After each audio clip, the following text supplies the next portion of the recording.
Assalamu alaykum. Allah qanaqa ahvolinglar, yaxshimi, yaxshi turibsizlarmi?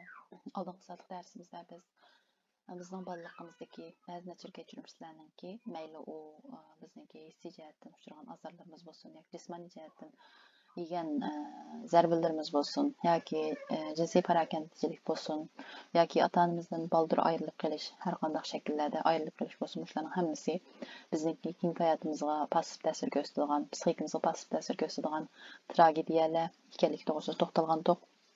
Ham bularning keyingi hayotimizga bo'lgan passiv ta'sirlari bir qism psixologlarniki ko'z qarashi bo'lmasdan bu nurg'un tadqiqotlar bilan isbotlangan, hattoki o'zimizning amaliyotida turmushimizda ko'rib turayotgan bir amaliyot ekanligi to'g'risida to'xtalgan to'q. Bugungi darsimizda o'tib ketgan necha 10 yil avvalgi bolalikdagi ishlar, hattoki biz unutib ketgan nurg'unlarni, shu unutib ketgan ishlar qandaqsiga bugungi turmushimizga ta'sir ko'rsatdi, ular hatto biz unutib ketgan tursak u qayerda saqlanib qandaqsiga ta'sir ko'rsatdi, shu to'g'risida tafsiliy to'xtalamiz.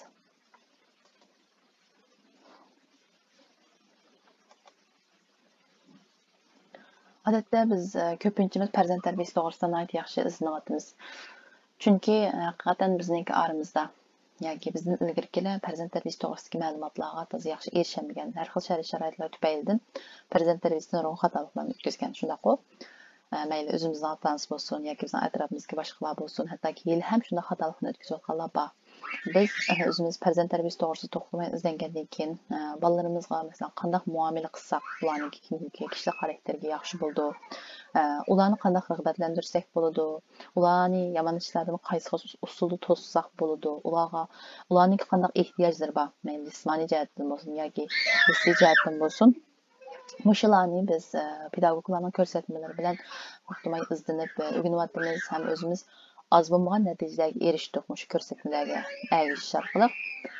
Ammo lekin yana bir tarafdan biz bayqaymiz, shundoq bizga yetgan farzand tarbiyasi to'g'risidagi ma'lumotlar shundoq ko'p bo'lsa-mu, atrofimizda yig'iliq tursa-mu, biz nimaning to'g'ri, nimaning xatoligini allburun bilib qo'ygan bo'lsak-mu, yana ba'zi o'zimizni kontrol qilolmay, yana shu xatoligini bilib turib, kallamizda ishinib turib, yana shu xato usul bilan bolamizga muomala qilib qolgan, xato usul bilan bolamizni cheklab qolgan ishlar bo'lib turadi. Uning keyinidan biz zaman bilib turmushda qilib o'zimizni gunohkor his qilib pushaymon qilgan ishlar bo'lib turadi.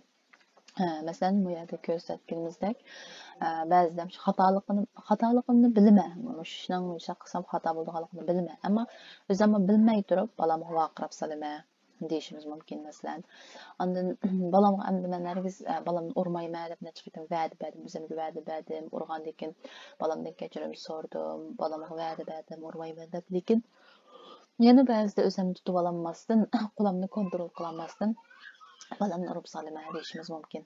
Undan mayli yo'ldoshimiz bilan bo'lgan munosabatda bo'lsin yoki bolamiz bilan bo'lgan munosabat bo'lsin, nihoyat kichik ishlarga, qo'lga chiqmagadek tilga og'irchilik yo'q kichik ishlardami o'zimni tutib olmay achchiqlab salaman deyishimiz mumkin.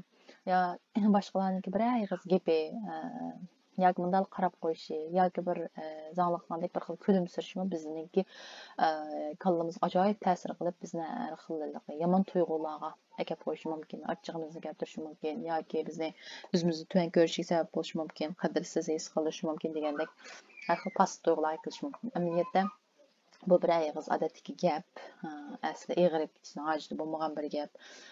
U gap bilan haqiqatan biz undaq emasmiz. Biz bizni bir nima degan bo'lsa, amaliyotda biz undaq emas. U kishiningki eg'izdan chiqqan gap faqatlam. Birslar qaragan bo'lsa, uningki qarashini balki biz o'zimizga ilib oldik. Bu deganlik sad qaramadi, normal qaradi, lekin biz buni boshqa tushundik degandekda. Ondan ba'zida amishda bir ish bolamiz qilgan bir muomalaniki biz xatoligini bilib tursakmi, men to'g'risini qilay desakmi, ichimizdan yana bir kishi yoki yana bir men xuddi shu xatosiga tortib ketayotgandek, to'g'ri bilan xatoni o'tirsida nima qilamiz? To'g'ri bilan xatoni o'tirsida nima qilib qolamiz? Qaymoq qilib qolamiz deb topolmadim magetni. Qaymoq qilib qolamizda, qaysini qilish to'g'ri. Ba'zida bilib turib, nihoyat aniq bo'lsin, to'g'risi aniq bo'lsin, yana shu xatosini qiladigan ishlarmi bo'lib turadi. Nemişki bunda oldu? Biz nemişki özümüzü kontrol kılanmayız? Nemişki özümüzün iradesini kontrol kılanmayız? Bilip bir nemişki bunda qildız degan vaqtda insonningki zehnida insonni kontrol qilayotgan ikki xil zehn bo'ldi. Birisi angliq zehn, birisi angsiz zehn. Bu yerda bizni turmushimizda ko'pincha kontrol qilayotgani angsiz zehn bo'ldi yoki yoshirin ang bo'ldi. Yoshirin ang yoki angsiz zehn, yana bir zehnimiz oshkora ang yoki angliq zehn. Aşı biz özümüzni kontrol qılanmayotganda his qilgan vaqtımızın hammasida amaliyotda bizni yoshirin ang kontrol qilib olgan bo'ladi. Doğrusu yoshirin ang degan nima? Bu yoshirin angda nima bor? Buni qarab boqaylik. Yoshirin ang degan bizningki shu zehnimiz, bizningki uchurlarni, hayotimizda yuz bergan butun uchurlarni, biz uchrashgan uchurlarni saqlaydigan, keyin munosabatli uchurlarni o'tirg'a tushiradigan bizningki zehnimizda. Bu yoshirin ang biz dunyoga kelgandan tortib dunyoga apamızdan qo'sqida apredi bo'lib bizga ruh puflangandan tortib taki hozirgacha bugun kungacha turmushimizda yuz bergan biz uchrashgan butun uchurlarni o'z ichiga oladi. O'sha uchurlarning hammasi yoshirin angda saqlanib qoldi. Xuddi bu rasmdagi o'xshash, shunaqa skladda saqlangan o'xshash turi bo'yicha rasmni bo'yicha saqlab ma'lum. Keyingi hayotimizda mushu yoshirin angda bor uchurlarga munosabatli bir ishlarga biz yo'liqqan vaqtimizda bu yoshirin angdagi shu uchurlar qaytadan ichilib hozirgi bo'layotgan ishlar birlashib boshqacha bir inkas paydo bo'ldi. Boshqacha bir inkas paydo bo'ldi. Demak, bizniki hozirgi turmushimizda yuz bergan ishlarni, bizniki qandoq o'ylashimiz, qandoq tushunishimiz, qandoq inkas qaytarishimiz faqat u hozirgi ishga munosabatli emas, bizniki yoshirinimizda o'tmishimizdan qolgan xotiralarimizga ham munosabatli. Yoshirin ang nihoyat kuchli bo'ladi, bizniki zehnimizga ko'p salmoqni egallaydi. Yoshirin ang har sekundiga necha million uchur bir taraf qiladi, to'xtamay xizmat qiladi. Qanday xizmat qildi? Keyingi davomli so'zlaymiz keyingi darsimizning davomida. Uxlayotgan vaqtdami xizmat qiladi, o'yg'oq vaqtimizda xizmat qildi. Ammo lekin bizning angliq zehnimiz har sekundiga 750 gacha uchur bir taraf qildi. Biz angliq zehnimizda masalan balki men ma'ni qilmayman, men bilyapman deb angliq holatda o'ylab turib, his qilib turib, bilib turib qilamiz, o'ylab turib bir uchurlarni bir tarafimiz. O'zimizni boshqaramiz, kontrol qilamiz. Ammo lekin yoshirin ang bizningki irodamizning sirtida. Biz bilmasdan avtomatik holda Allohning qudrati bilan avtomatik holda yoshirin xizmat qilaverdi. Har sekundiga necha million uchurlarni bir taraf qiladi. To'xtamasdan harakat qildi. Bu yoshirin angga kirgan uchurlar nihoyat muhim. Bizning deganimizdek, shu bizga jon puflangandan tortib biz uchrashgan butun uchurlar degandan keyin bizningki bo'libmi onning qo'sqidagi vaqtda opaning his tuyg'ulari, balaga tutgan pozitsiyasi, dadining his tuyg'ulari, dadining balaga tutgan pozitsiyasi pasiv ta'sir ko'rsatganlardan bu vaqt qiz bo'lib qolsa o'g'il bo'lishni umid qilishi, o'g'il bo'lib qolsa qiz bo'lishni umid qilishi, ondan bu vaqt tug'ilmagan bo'lsa bu bola ajab qo'saqda qolib qoldi deb bundaq umid nima deymiz xohlanmagan bu vaqt bo'lib qolishi bo'lsin yoki tug'ilib bo'lgandan keyin ota-onaga yuk bo'lishi yoki boshqa hissiy jihatdan yoki jismoniy jihatdan uniki ehtiyojlariniki to'liq qondirilmasliklari bo'lsin, atrofdagi boshqalarniki yaqin yo'riqlarniki muomalasi bo'lsin. Ondan keyin ko'rinishlar, ovozlar, butun hamma narsalar yoshirin angda saqlanib mangadi. 0 yoshdan 7 yoshgacha bo'lgan bolalarniki angliq zehni toza taraqqiy qilmagan bo'ladi. Shunga kichik yoshdagi vaqtlardagi ishlarni biz esga olmaymiz. Ular bir narsalarni toza esda tutib olmaydi. Turmushda uchrashgan barliq uchurlar deganim, ya'ni bo'libmi 0-3 yoshdagi barliq uchurlar, 3 yoshdan keyingi ko'pincha uchurlar yana yoshirin angda avtomatik holatda simirilib, saqlanib mengaverdi. Bu muzdag'ni biz bizning engimizga yoki zehnimizga o'xshasak bo'ladi. Muzdag'ninki ko'rinmagan qismi bizning yoshirin engimiz, dunyoga kelganda hozirgacha bo'lgan butun xotirlarimiz, butun biz uchrashgan uchurlarning hammasi yoshirin ang muzdag'ning asli. Bu butun zehnimizningki, xotirlarimizningki 95%ni egallaydi. Muzdag'ning usti oshkor ang faqat 5%ni egallaydi. Biz unda angliq kontrol qila olmaymiz, yoshirin angni angliq kontrol qila olmaymiz. Endi ixtiyorsiz holatda harakatda bo'ladi. Faqat oshkor angni biz angliq holatda 5%ni kontrol qila olmaymiz. Demak, bizningki ko'pincha harakatlarimizni, ko'pincha qarorlarimizni kontrol qilayotgani yoshirin ang. Bu yoshurun ağ nereden geldi? Yani şu ötmüşümüzden geldi. Bulup mu yoshurun ağa en çoğunqur ornap ketadiğini bizniki ballık davrlarımız. Bizniki şu bulut qo'xshash, bulut sunu sümägen qo'xshash sömürdü ballık davrida dedik ku. Şu vaqt o'xshash sümägenden so'ng hammasi nä ketidi desa, şu yoshurun ağda o'rlashib ketidi. Çoğunqur o'rlashganlikdan bu keyingi hayotga eng ta'sir ko'rsatadiğini, yani şu ballıqdaki nimalar bo'ldi? Kechirmishlar bo'ldi. Demek bizningki hozirgi hayotda o'zimizni kontrol qilolmasligimiz, ba'zida mandaq odam bo'laman deb bo'lolmasligimiz yoki irodamizni kontrol qilolmasligimiz sababi bizni shu angliq zehnimizni yoshirnamizniki kontrol qilib olganligidan bo'ldi. Yoshirnani qanday xizmatlar bor, buni qarab boqaylik. Yoshirni angdan keyin abay ko'rganimizdek bizniki hozirgi hayotimizga passiv ta'sir ko'rsatganlarini ko'rdik. Amaliyotda yoshirni ang degan Alloh taoloninki biz insonlarga bergan ajoyib cho'ng bir mo'jizasi. Biz inson o'zimizni mo'jiza deymiz, ammo lekin bizniki har bir a'zoyimiz, bizga munosabatdagi har bir narsa, har bir mavjudlik amaliyotda mo'jiza. Yoshirni angning o'zi cho'ng mo'jiza.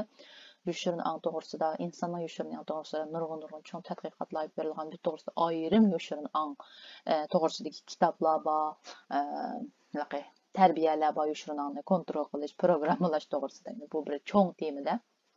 Yoshurun ağniki xizmatlariga qarab boqadigan bo'lsak, amaliyotda yoshurun ağniki nurg'un biz uchun foydali xizmatlar bor. Hayotimizdagi butun tajribalarni yoki biz shu dunyoga operida bo'lgan tortib yashayotgandagi uchrashgan barliq uchurlarni yoshurun ang yig'idi, skladga yig'idi, hammasini saqlab oldi. Uning hech qaysisi unutilib, yo'qolib ketmaydi. Biz unutib qolmaymiz-ku. Biz hayotimizni sanoqli ishlarni esga olaymiz. Masalan, bolalikning o'zini oladigan bo'lsak, bolalikdami masalan biz 3 yoshdan keyinki ba'zi ishlarni esga olaymiz. 3 yoshdan burun, ba'zida 2,5 yoshdan burun ishlarni esga olmaymiz. Esga olmaganligimiz u ishlar yo'qolib ketdimi, biz bilan munosabati yo'qmi degan undaq emas. Hamma ishlar yoshirnangda saqlanib qoldi, u hech narsa ketmaydi. Ondan keyingi hayotimizdagi ishlarimiz shu, cho'ng bo'lgandagi hayotimizda yuz bergan butun ishlar, hodisalar, uchurlarning hammasi o'xshashlam yoshirnangda skladga yig'ilib qoladi. Ondan bizni yoshirnang avtomatik kontrol qilib oldi. Abayligimizga o'xshash bizniki hayotimizda ba'zi o'zimizniki ixtiyor bo'lmasdan qarorlarni chiqarishimizga sabab bo'ldi. Ba'zi vaqtda bizning badanimizni avtomatik kontrol qildi. Umu foydali biz uchun. Masalan, qiziq narsalarni tutib qolganda biz o'zimiz bilmay turib badanimizni tez suratda bir refleks paydo qilib, refleksda nima qildi? Tatidi. Masalan, yoki bo'lmasa bir qatnash voqeasi yo bir xatar bo'ldigan shu qolsa, o'zimizmi o'ylamasdan, sezmasdan turib badanimizni tatib ola olamiz. Amaliyotda bu shu yoshirnaniki bizni avtomatik kontrol qilish, qo'g'dash rolining borligidan mushundoq bo'ladi. Yoshurun ang bilan bizniki badanimiz chambarchas munosabatlik yoshurun angdagi uchurlar bizning badanimizda saqlangan bo'ldi. Shunga inson unutib qolsa-mu, badan unutmaydi, badan uchur saqlaydi degan maxsus kitoblarmi bor. Ya'ni shu bizniki badanimiz bir qiziqlik degan tezlam o'zimizni tortishimiz, bir xatarliga, bir hodisa yo'liga vaqt o'zimizni o'ylamay turib o'zimizni tortishimizmi bizniki badanimizniki uchurlarni saqlaydigan xususiyatidan kelgan. Bundaq aytgan vaqtda bu bir shu insonlarniki qiyomat kuni burun o'tkazgan gunohlar tufayli badallari guvohlik berdi deymiz-ku. Qo'llari nima gunoh qilgan bo'lsa, insonniki og'zi tuvoqlanib, og'zi yopilib, qo'llari guvohlik berdi. Putlar gunoh qilmagan bo'lsa, putlar guvohlik berdi, hamma so'zlaydi deydi-ku. Balkim biz haqiqatan bu bir ilmiy haqiqat. Qur'ondagi ilmiy haqiqat hamda bu hozir tadqiqotlar orqali insonninki butun shu hayotida bo'lgan qilgan uchirgan ishlarning hammasiniki badanda bir xotirasi, aslimisi yoki izi qolganligini isbotlab chiqdi tadqiqotlar. Shu qiyomat kuni bizim so'zlaydigan amaliyotda sizni bu ishlarni biz garchi o'zimiz unutib qolsakmi, zehnimiz unutib qolsa ham amaliyotda badanimiz bizning yoshirnamiz buni saqlab qolganlik uchun uni o'ttirib chiqadiganligi bu bir dalil. Ondan bizniki bütün hayatımızda yo'liqqan shu hayot tajribalarimizni, turmush tajribalarimizni yoshirun ang radlaydi, turga ayiradi.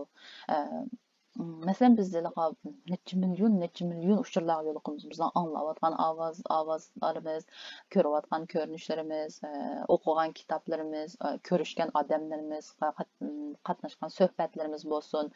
Mushlarning hammasi yushin anga kiradi. Bularning ba'zilari bir-birisiga munosabatli bo'ldi, ba'zilari bir turdagi narsalar bo'ldi.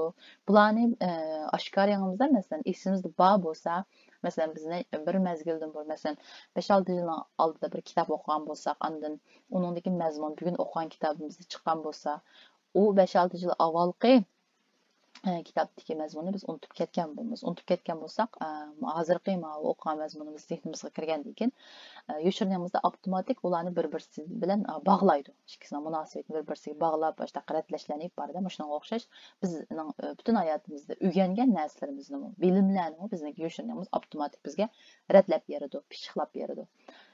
Ondan bardoshlik berish qiyin bo'lgan og'ir tuyg'ularni bostirish. Bo'libmi bu kichik bolalar uchun eng ishlaydi. Chunki kichik bolalar og'ir bo'lgan tuyg'ularga bardoshlik berolmaydi. Shunga ular bevosita og'ir tuyg'ularni bostirib, xuddi hech ish bo'lmagandek yashayveradi. Ondan bostirilgan tuyg'u ham xotirlarni bartaraf qilishimiz uchun fursat sunish. Yoshirning shunday og'ir tuyg'ularni kichik bolalarningki bardoshlik berishi qiyin bo'lgan tuyg'ular bo'lganligi uchun, ularga og'ir kelganligi uchun uni bostirib yetadi. Bizning kichik vaqtimizda shunday bo'lgan. Bostirib yetadi, bola xuddi o tuyg'ularni his qilmagandek normal o'yin o'ynab yuraveradi. Ammo lekin bu bostirilgan tuyg'u shuning bilan tugamdi, bostirilib ketgandek uning ta'siri yo'qamdi deganda undaq bo'lmaydi. Dal aksicha, bu tuyg'ular yoki bu xotirlarning hammasi yana keyingi hayotda qayta bizniki navbatdagi turmushimizdan munosabatli kishilar o'tirg'i chiqqan vaqtida har xil shakllarda g'idiqlanib, yana qaytadan o'tirg'i chiqadi. Bu g'idiqlanib o'tirg'i chiqishi amaliyotda shu ayni vaqtda biz bostirgan, hal qilmagan his tuyg'ularni qaytadan bartaraf qilishimiz uchun, hal bo'lmagan norozilik ishlarni bartaraf qilishimiz uchun berilgan fursat. Ondan yoshirning ang his tuyg'ularning manbasi ham isklati. His tuyg'ular bo'libmi bolalikda paydo bo'ldi his tuyg'u degan, his tuyg'uni barpo qilish yoki his tuyg'ular to'g'risida o'rganish bolalikda bo'ladi. Shu bolalikdagi his tuyg'ularning hammasi bizning yoshirligimizga o'rilishdi. Ondan shu yoshirlig'dagi his tuyg'ular, ya'ni keyingi hayotimizda o'ttirg'i chiqadi. Mayli u his tuyg'ular to'g'ri bo'lsin yoki xato bo'lsin, o'z shaklda hozirgi hayotimizda o'ttirg'i chiqadi. Biz bu yerda bardoshlik berish qiyin bo'lgan og'ir tuyg'ularni bostirilgan tuyg'u, his tuyg'u ham xotirlarni bartaraf qilishimiz uchun fursat sunish, his tuyg'ularning manbasi ham isqiladi degan mushu 3 yoshirlarning xizmatlari bizning darsimizga eng munosabatli bo'lgan mushu 3. Bardoshlik berish og'ir bo'lgan tuyg'ularni bostirish degan vaqtda bolalar uchun degan to'q, bolalarniki ro'y jihatdan bilan qo'g'dash uchun yoshirning shu his tuyg'ularni bostirdi degan to'q. Amaliyotda yoshirninki shu kichik bolalarni yoki hali ham bizning ichimizdagi shu kichik bola cho'ng bo'lmagan, biz hissiy jihatdan pishib yetilmagan bo'lsak, ro'y jihatdan pishib yetilmagan bo'lsak, shu ichimizdagi bolani yoki kichik bolalarni ham ro'y jihatdan qo'g'dash shakllari asosiy jihatdan 4 xil yoki undan ortiq bo'ldi. Ularning birisi boy ko'rganimizdak, shu kichik bolaniki his tuyg'ularini bostirish. Kichik yoshdagi bolalar ota-onalarga muhtoj bo'ladi, ojiz bo'ladi. Ularningki har qanday ehtiyojini qamdashi uchun ota-onasiga beqinadi. Ota-onasiga ishonishiga to'g'ri keldi. Ota-onasining yanında o'zini xotirjam his qilishiga to'g'ri keldi. Agar undaq bo'lmaydigan bo'lsa, bu mustaqilligi nol bo'lgan yoki ojiz bo'lgan, boradigan, panohlanadigan bir yeri bo'lmagan bu bolalar uydan chiqib boshqa yerga ketolmaydi. O'zi muhtoj bo'lgan kishini har vaqt so'yishiga to'g'ri keldi. O bola ota-onasini so'yishiga to'g'ri keldi. Ba'zi ularning so'ygiga erishamizmi, buni his qilmaydi. Ya'ni his qilgandek tuyg'u avtomatik holatda yoshirnanga kirib ketadi. Ya'ni bolaga o'zi yaxshi ko'radigan, bola muhtoj bo'ladigan, bola beqinadigan bu cho'ng kishilar, ota-onasi bo'lsin yoki boqqan kishilar uning diliga azor bersa, ba'zi hissiy yoki jismoniy ehtiyojlarini qondirmasa, uni suiiste'mol qilsa, uni haqoratlasa, uni ursa, uni zulm qilsa, uni azorlasa, bu ishlarni bola bu chog'dagi tuyg'ularni, kuchli tuyg'ularni ko'tarolmaydi. Masalan, bir cho'ng odamni aytadigan bo'lsak, bizga masalan bizning yaqinimizdaydi masalan yo'ldoshimiz bizga bir ashtaq bir g'alati bir muomalani qilsa bizni qattiq qo'rqitadigan deydi masalan qattiq qo'rqitadigan bir muomalani qilsa u vaqtda biz qo'rqib biz qo'rqinishimizni ifodalaymiz yoki undan ayrilib ketgimiz keldi qo'rqqanligimiz tufaylidan yoki qo'rqib ketganligimizni har xil usullarda bildiramiz bu yerda biz qo'rqishni his qilamiz shunaqa ammo lekin kichik bola bundaq kichik holatda ota onasining o'zi qo'rqitgan vaqtida qo'rqidi ammo qo'rqqandiki o'zini qo'g'dash shakli yaxshi bo'lmaydi qo'g'dash shakli bo'lmaydi man qo'rqdim undoq bo'ldim deb buni bildirib ongli holat o'ylab ota onamiz unchalik qo'rqinchli emas deb bundoq tafakkur qilolmaydi analiz qilolmaydi avtomatik bu qo'rqishni iborat tuyg'usini ichiga bostirib shundan ekan boshqa tuyg'ularni ham shundoq Aning keynidan bu tuyg'ularni bostirish, kichik bolalarda yuz bergan bu tuyg'ularni bostirish, agarda u hal qilinsa, yoki biz ro'yxatni deb pishib yetilmasak, hali ham bizmi ham cho'ng bo'lsakmi, ishimizdagi shu kichik bo'lgan bolaning ta'sirida o'zimizning tuyg'ularni davomli bostiramiz, his tuyg'ularimizni ifodalayolmay qolamiz, o'zimizning ichida nima bo'layotganligini bilolmay qolamiz, chunki biz tuyg'ularni bostirishga ko'ndirilgan. Ondan yoshirinanki yana bir bizni qo'g'dash shakli, ichimizdagi bolani qo'g'dash shakli, ota-onani g'oyibiylashtirish yoki shu baqqallarni g'oyibiylashtirish ham ularniki qilgan to'g'ri xato qilmishlarini hammani to'g'riga chiqarish. Kichik bolalar shu ota-onasini qahramon deb qaraydi. Dadasini qahramon deb qarasa, opisini malika, farishta deb qaraydi. Ularga nisbatan ota-onasi eng pok, hech qanday xatolik o'tkazmaydigan eng ulug' kishilar. Ularda bir kamchilik bo'lishini qabul qilolmaydi bolalar. Bolalarga nisbatan ota-onasi mukammal bir inson. Yoshirin ang bularni mushundaq tuyg'uda qiladi, ota-onasi mushundaq deb biladi. Chunki yana shundaq ota-onasi ularga ba'zi azor berib qolgan, ba'zi ehtiyojlarini qamdamagan vaqtlarda bola u ota-onasiniki asli qiyofati bo'yicha buni tasavvur qilolmaydi. Bolaga nisbatan o'ziniki ota-onasi nihoyat yaxshi, bolaga ko'yimchan, har vaqt hojatini chiqargan, bundoq bo'lishi kerakdi. Ammo amaliyot undoq bo'lmasa, bola ota-onam shundoq deb g'oyibiylashtirib oldi, ota-onaning qilgan ishlarini to'g'riga chiqardi. Yomon yeri agarda ota-ona bolaga bir xato muomala qilsa yoki bolaning bir kichikgina ayblari yoki xatolari tufaylidan bolani doprosqatgan, ayblagan bo'lib qolsa, bu vaqtda bola ota-onam xatolik o'tkazmaydi deydigan o'yda bo'lganligi uchun kichik bolalar o'zini gunohkor qildi. Men xato qilg'achqa odam shunday qildi deb gunohkor sanaydi.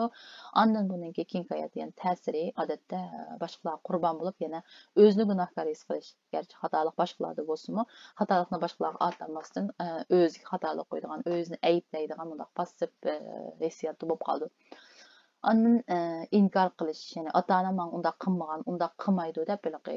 Iniq bo'lsa-mu, ota-onasi bir nim qilayotgan to'g'ri bo'lmagan muomalani qilayotgan bo'lsa-mu, bola buni inkor qildi, chunki buni qabul qilolmaydi. Ammo bu biz ya'ni cho'ng bo'lmagan bo'lsak, bu o'tgandan o'tmagan bo'lsak, bu taraqqiyot bosqichini o'tmagan bo'lsak, cho'ng bo'lganlarmi ota-onasiniki o'zini tarbiyalashdagi ba'zi xatoliklarni qabul qilmaydi. Unda qilmagan mening ota-onam, urmagan, atmagan, qilmagan deb ochiq bo'lgan haqiqatni inkor qildi. Ondan bu bizniki yoshirin engimizniki, garchi biz cho'ng bo'lib ketgan bo'lsakmi, shu kichik vaqtimizdagi qochalangan uchurlarning ta'sirida hali ham bizni mushundaq shakllar orqali bizni emas, yoshirin ang o'zini deydi. Yoshirin ang o'zini shu ichimizdagi shu kichik bolani qo'g'dash shakllari, ammo biz cho'ng bo'lganligimiz uchun buni bo'sib chiqishimiz kerakda. Ondan o'zlik kamchilikni boshqalarga atish. Bumi aslida kichik bolada bo'lgan ahvol. Aslida kichik bola o'zining bir qerindishiga yoki bir do'stiga o'ziniki ayblarini atidi. Masalan, o'zi bir qizg'anchoq, naynaq, boshqalarniki bo'yicha shunday bo'lib qolsa, mening singlim qizg'anchoq, singlim naynaq deb o'zini paklab singlisiga yoki birisiga o'zining gunohini atidi, o'zini xuddi ko'rolmaydi, o'zlik kamchilikni xuddi ko'rmaydi. Hamda bu cho'nglardami bo'ladi. Cho'nglardami o'xshash yuz beradi. Yoshirinaning ta'sirida cho'nglarmi o'zining kamchilikini boshqalarga atadi. Masalan, nihoyat g'iybat qiladigan birisi, birisinikini g'iybatini doim qiladigan birisi, yomon ko'radigan jo'shin, yomon ko'radigan birisi o'zi g'iybatni qildi, lekin palonchi meni g'iybatimni baq qiladi deb boshqalarga deb berishi yoki shunda o'zi o'ylashi mumkin. Palonchi baq g'iybatxo'r, u meni g'iybatimni baq qildi, anda qildi, manda qildi deb deyishi yoki o'ylashi mumkin. Bu mu psixikadagi bir cho'ng nimasi xarakter analizi mushtaq kishilar bor. Ondan o'zini ichtar qarshi tarafni ko'ranmaydi, bo'pqa ashtaqa ko'ranmaydigan bo'lib qolsa-mu, amaliyotda u meni ko'ranmaydi, u mening qilgan ishlarimni uchitmaydi deb o'ylash. Garchi u qarshi taraf bilan bu to'g'ri so'zlash baxmagan, uning gibi o'ylarini bilib baxmagan bo'lsa-mu, o'zi ichidan u meni ko'ranmaydi, u degan ichki taraf qarshi tarafga gunohni atib o'zining kamchiligini atish mu yoshirinangniki bizniki ichimizdagi balni qo'g'dash shakllari. Amaliyotda bular ham bizniki hozir yoshirin ongninki ta'siridan, bizniki yoshirinangimizda bo'libmi balliqdan qolgan passiv xotirlarimizniki ta'siridan qutulishimizdagi bir o'tkal, ya'ni o'tkalning birisi mushulardan qutulish. Bizniki his tuyg'ularimizni bostirishdan qutulishimiz, ota-onamizni g'oyiblashtirish ham ularniki bizni biqish jarayonida o'tkazgan ba'zi xatoliklarni to'g'riga chiqarishdan qutulish, ularniki qilganlarini o'tkazgan xatoliklarni inkor qilishning o'rniga qabul qilish, ondan o'zimizning kamchilikni boshqalarga atishimiz, ajiba u kamchilik menda bormi yo'qmi deb qaytadan o'zimizga qarash degandek, mushularni biz bir mushu o'tkalni o'tsak, tunji bir o'tkalni o'tgan bo'lamiz, o'zimizning yoshirin ongni yoshirinanning passiv ta'siridan qutulish to'g'risida. Yoshirinanning kuchlar hargiz juyilmaydi, ammo lekin uniki ta'sirini saqlangan bo'ldi. Balliqimizga haqiqatlab badnimizni saqlangan, ularni vaqtli bostira olamiz, ammo o'zgartirmaymiz. Haqiqatlar degan chog'da shu barliq kechirmishlar, barliq uchurlar bizning badnimizda yoshirinangimizda saqlangan, ularni vaqtli bostira olamiz, xuddi aytish bo'lmagandek necha 10 yil yashab keldik bugungacha. Lekin ularning ta'siri yo'qmidi bizda, hatto ta'sirini biz tuymay, sezmay keldik. Bular yo'qmaydi. Ya'ni bu haqiqatlar, bu o'tmishimizdagi bu ishlar yo'qolmaydi, ammo lekin uniki ta'sirini biz o'zgartiramiz, aktiv holatga, passiv bo'lgan ta'sirini aktiv holatga o'tkaza olamiz, o'zgartiramiz. Endi hissiy yuk tashish degan mundaq bir hukm bor. Hissiy yuk tashish. Buniki tarjimasi to'g'ri yaxshi bo'lmagan bo'lishi mumkin. Shunga boshqa tillarda kelmaga qo'ydim. Hissiy yuk tashish degan vaqtda kishilarningki o'zining bolaligida atrofidagi yaqin kishilar bilan orasida yuz bergan ishlar ta'siridagi his tuyg'ular ham pozitsiyalarni hozirgi hayotidagi boshqa kishilar o'rtasida aloqadami qaytadan yansitishi ham shu hozirgi hayotidagi kishilar ham ishlarga o'zining bolaligidagi tushunchalar mayli to'g'ri bo'lsin yoki xato bo'lsin, shu bolaligidagi his tuyg'ularga asosan muomala qilishi, yo'l tutishini biz hissiy yuk tashish deymiz. Ya'ni bolaligidagi bizniki yoshirinangimizga sing'an atrofimizdagi kishilarniki bizga qilgan muomalalari, bizga his qildigan hislari, shunaqo bizga tutgan pozitsiyalarni biz sumadik. Endi sumagan shu uchurlarniki mayli his tuyg'ular bo'lsin yoki muomala yoki to'g'ri xato tushunchalar bo'lsin, mushlar yoshirinangga yig'ilgandan keyin bizniki hozirgi hayotimizda kishilik munosabatimizga, bo'libmi yaqinlarimiz bilan bo'lgan munosabatimizga bo'lgan ta'siri, ular bilan bo'lgan munosabatda o ishlarni biz qaytadan o'tirg'i chiqarishimiz va o'zimizga bo'lsin yoki bizni atrofimizda yuz bergan ishlar bo'lsin va boshqa ishlar bo'lsin, hammasiga shu yoshirin ongimizdagi tushunchalar bo'yicha muomala qilishimiz, baho berishimiz, bularning hammasini biz hissiy yuk tashish deymiz. Endi nimishqa hozirgi hayotda yaqin kishilarimiz bilan bekerak yuz berdi degan vaqtimizda amaliyotda har qanday kishi bilan bo'lgan o'tirishimizdagi munosabatga ta'sir ko'rsatadi bizning yoshirinangimizdagi passiv uchurlar. Ammo lekin biz boshqa kishilar bilan aloqa qilgan vaqtimizda, xalqlar bilan qilgan vaqtimizda bir qadar ongliq bo'lamiz. Ongliq yasalma bo'lib, nihoyat takalluf bilan, hurmat bilan o'zimizni kontrol qilgan asosda muomala qilamiz. Shuning bilan bir masalalar ko'rilmasligi mumkin, ammo lekin yuz berdi albatta. Ammo bizningki yaqinlarimiz bilan, yo'ldoshimiz bilan, bir oila kishilari bilan biz doim birga yashagandan keyin biz doim undaq ongliq holatda, nihoyat to'g'ri usullarda ularga muomala qilolmaymiz. Bizningki asli holatimizni yoshirin ong ko'ngan, rohat, xotirjam bo'lgan asli qiyofatimizni chiqaramiz. Shuning bilan shu yoshirin ong o'tirg'i chiqib, erkin holatda ko'nab ketgan narsani narsa bilan ko'rib ketgan tushunchalar bilan bizni kontrol qilib oldida yaqinlarimizga passiv ta'sirlar tufayli har xil muomalalarni qilib qolamiz. Masalan, bu yerda yo'ldoshi ayoliga yansıtish mumkin, ayoli yo'ldoshiga yansıtish mumkin. Er-ayollik munosabatdagi masalalarning ko'pinchisini shu bolalikqa nima qildi, opirdi psixologlar ko'pincha. Albatta hozirgi hayotimizning ta'siri bor. Masalan, turmush besimining oshib ketishi, iqtisodning yaxshi bo'lmasligi oilada yoki onaning o'ziniki charchab ketishi degandek, onaning besimining oshib ketishi degandek, onaniki vaqtining qis bo'lishi degandek har xil sabablar bo'lishi mumkin. Ammo lekin nima sabab, yildiz sabab, eng chong sabab yana ona qilgan nima degan vaqtda shu yoshirin ongdagi necha vaqtning yig'ilgan narsalar, dada qilgan yoki bir insonni bir inson qilgan uning o'tmishdagi barliq uchurlar bo'lganligi uchun ularga ta'sir ko'rsatgan shu bo'ldi. Shuning bilan bilib bilmay bir-birisiga shunday muomalalarni qilib qolgan ishlar chiqdi. Ondan mundaq bir yana bir ko'z qarash bor.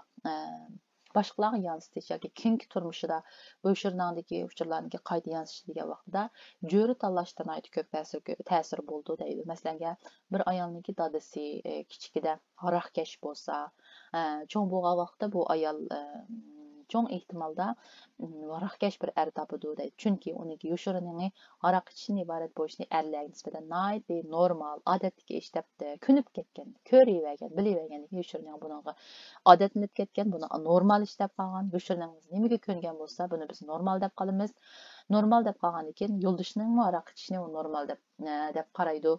Shuning bilan haroq ichadigan odam topadi deb mundaq bir nimalar bor. Göz qarashlar bor.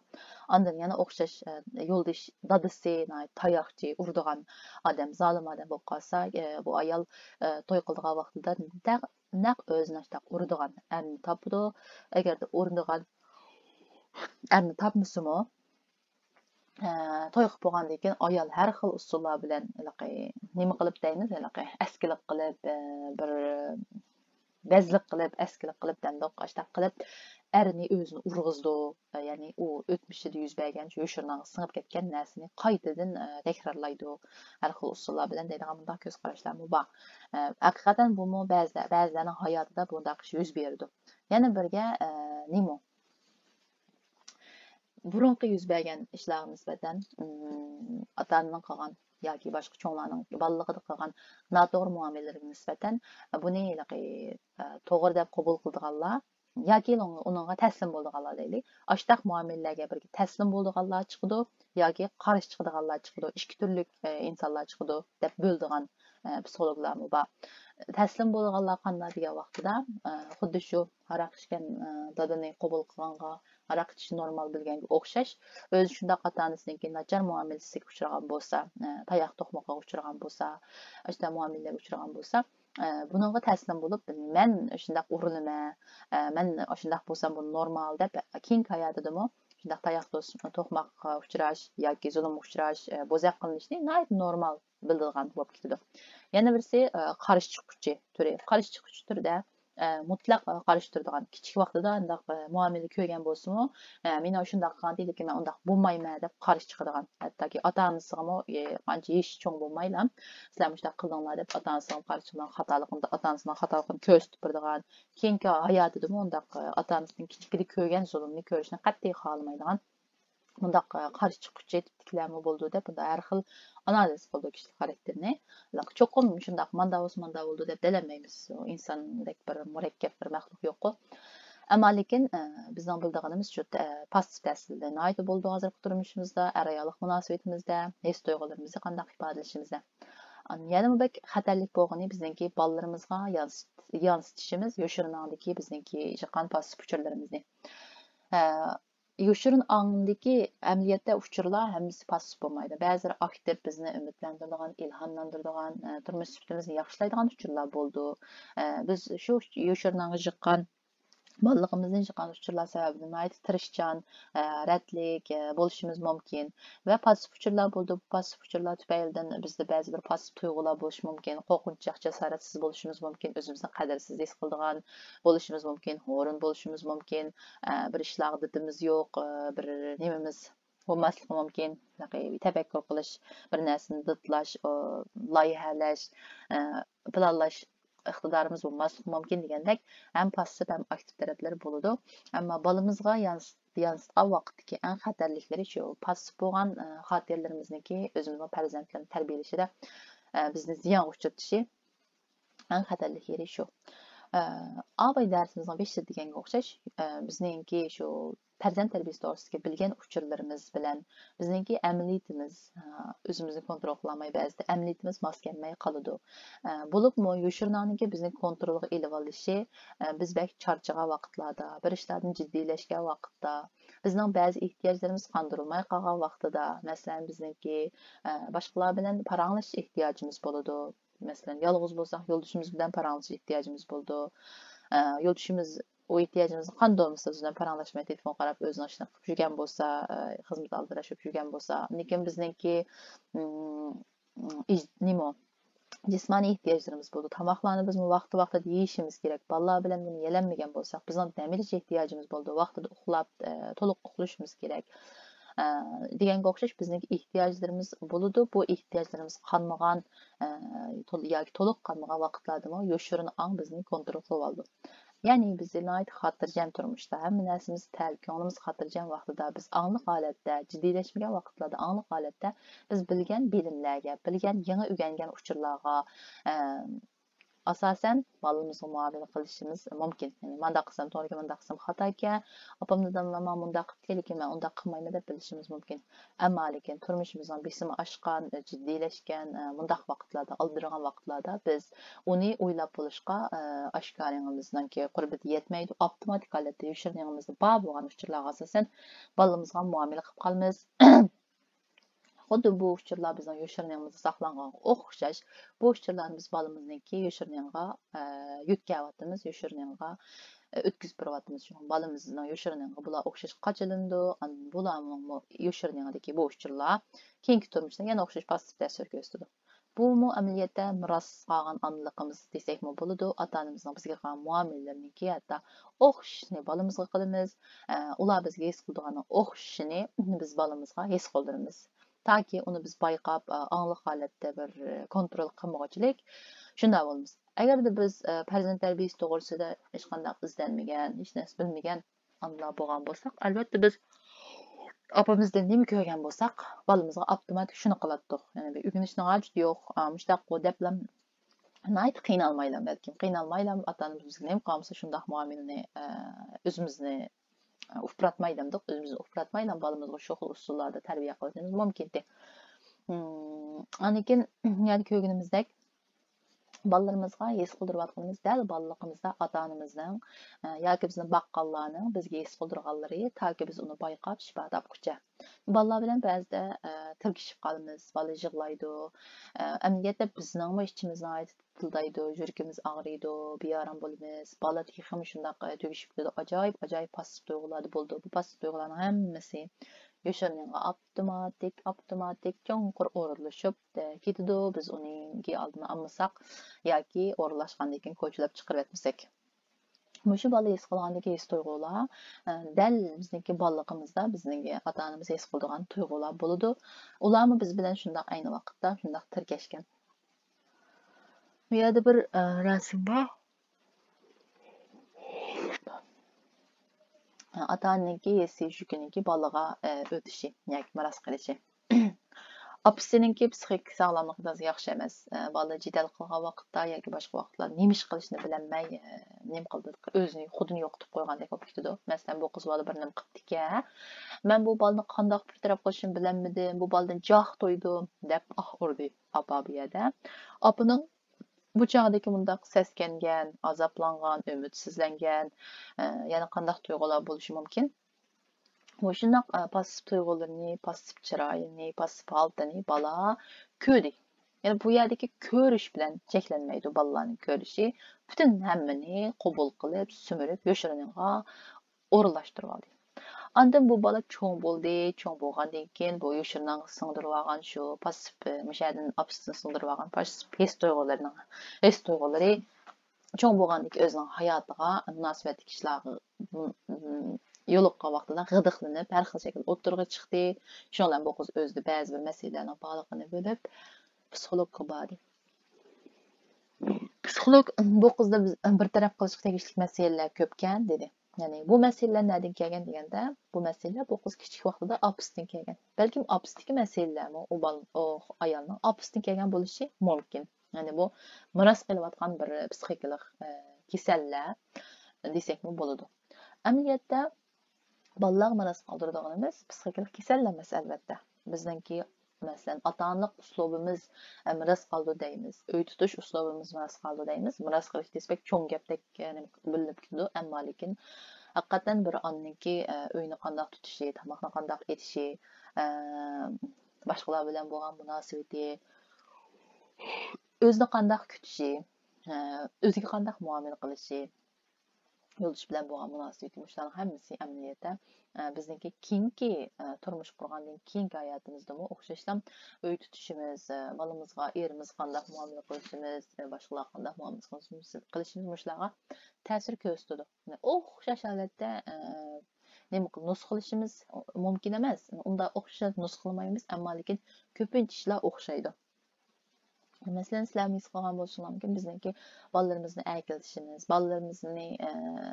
bolalarimizni adablashimiz yoki bolalarimizni dars berishimiz o'xshashi mumkin. Men buni tunji vaqtda, balam tug'gan vaqtimda, işte hammam degan vaqtida anankayda his qilgandim. Balam tug'ilib necha kun bo'lar bo'lmasdan shu hammam bu yer opasi o'xshash akiltiga, opasi o'xshash gap qildiga bu degandi. Shu bilan diqqat qilsam, işte men diqqat qilmaganda ammam diqqat qildi ashtaqdi kelibsan qo'zam debchi jinim qo'zam deymanka u deyish usulim og'zimning shakli chiroyi mimikalar opamga o'xshash chiqibdida amaliyotda men opamga o'xshamayman chiroyi shakldan normalda chiroyi shakldan mijat xarakterdan o'zimni opamga faqat o'xshamayman deb qarayman o'xshamayman lekin balamni beqishim balamga qilgan undaq muomalam boshqalarning bayqashicha shu o'xshab qolibdi. Shunga o'xshash nurg'un talablarni biz bayqab qilmasak, avtomatik holatda biz do'rab qilishimiz mumkin. Mayli u ishlar to'g'ri bo'lsin yoki xato bo'lsin. Yoshirning orqali nurg'un xotiralar yo'tkildi dedik. Mayli u aktiv bo'lsin yoki passiv bo'lsin. Biz uchun eng ziyonli bo'lganlari passiv xotiralar albatta. Shunga biz passiv